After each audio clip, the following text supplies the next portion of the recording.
আর একটা বদ অভ্যাস আমারও আছে, আপনাদের সবারও আছে আমি জানি। অজুতে আমরা যে পরিমাণ পানি খরচ করি, এই পরিমাণ পানি দিয়ে নবী সাল্লাল্লাহু আলাইহি ওয়াসাল্লাম গোসল করতেন। হ্যাঁ, আর আপনার মাথায় যত চুল আছে তার চেয়ে বেশি চুল ছিল নবী সাল্লাল্লাহু আলাইহি ওয়াসাল্লামের মাথায়। আপনার দুজন তিনজনের মাথায় যত চুল আছে তার চেয়ে বেশি চুল ছিল নবী সাল্লাল্লাহু আলাইহি ওয়াসাল্লামের মাথায়। তারপরেও তিনি অল্প পানি দিয়ে গোসল করে ফেলতেন। আর আমাদের দেখবেন জারিমানের জোর যত বেশি, তার ট্যাপের স্পিড তত বেশি। মসজিদে যাবেন, দেখবেন জোরে ট্যাপ ছেড়ে দিয়েছে, অজু করতেছে। একজন মানুষের গোসলের পানি দিয়ে একাই অজু করে ফেলল। একটা আয়াত থেকে কথা বলা শুরু করি। সূরা হুজুরাত পড়বেন, সূরা হুজুরাত।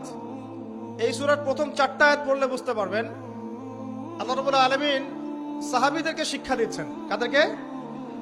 নবীর সাহাবীদেরকে শিক্ষা দিচ্ছেন যে যখন রাসূল সাল্লাল্লাহু আলাইহি ওয়াসাল্লাম কথা বলবেন, তোমরা তার কণ্ঠস্বরের উপরে তোমাদের কণ্ঠস্বর নিয়ে যাবে না।